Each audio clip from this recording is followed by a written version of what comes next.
લીલી ડુંગળીની કઢી બનાવવા માટે આપણે જોઈશે લીલી ડુંગળી, છાશ, બેસન, ગોળ, મીઠું, ધાણા જીરું, હળદર, જીરું, હિંગ, મેથી દાણા, તેજપત્તું, લાલ સૂકું મરચું, 2 લવિંગ ને 1 તજનો ટુકડો છે.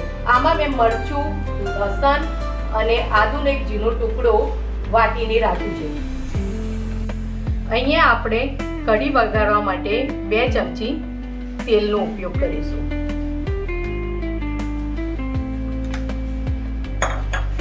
હવે તેલ ગરમ થાય એટલે આપણે એમાં જીરું નાખીશું,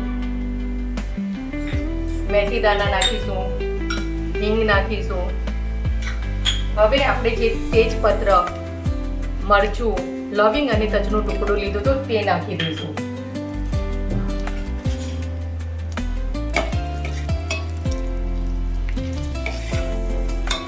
હવે જીરું ને એ બધું કકડાઈ ગયું છે એટલે હવે આપણે લીલી ડુંગળી નાખી દઈશું.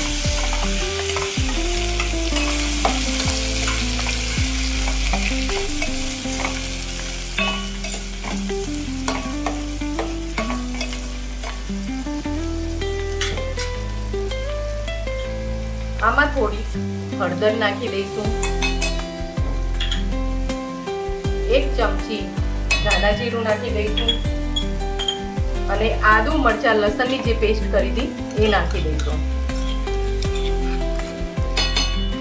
હવે આ બધાને મિક્સ કરી દઈશું અને થોડી વાર ચડવા દઈશું.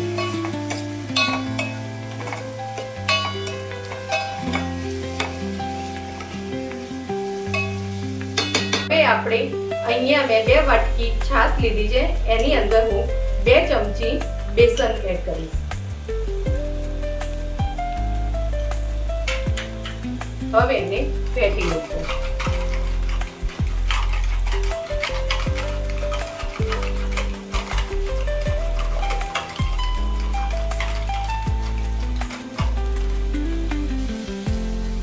હવે મિત્રો જોઈ શકો છો કે લીલી ડુંગળી ચડવા આવી છે, તો હવે એમાં આ છાશ વાળું મિશ્રણ નાખી દઈશું.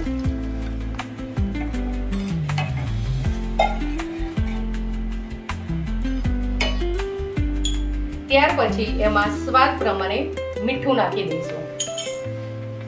હવે એને ઉકળવા દઈશું.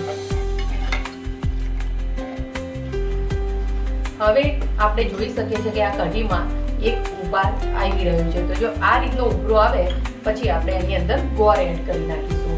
જો તમને ભાવતો હોય તો તમે ગોળ એડ કરી શકો, બાકી તો સ્કીપ કરી શકાય છે. મને થોડી ખટ્ટી મીઠી કઢી ભાવે છે એટલે મેં થોડો ગોળ. જો મિત્રો અહીંયા આપણી લીલી કઢી બનીને તૈયાર થઈ ગઈ છે. હવે આપણે એને સર્વિંગ બાઉલમાં કાઢી લઈશું.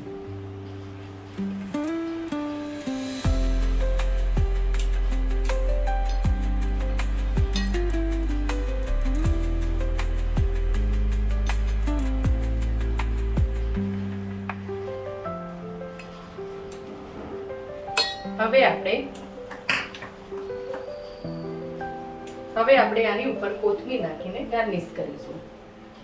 તો આપણી તૈયાર છે લીલી ડુંગળીની કઢી.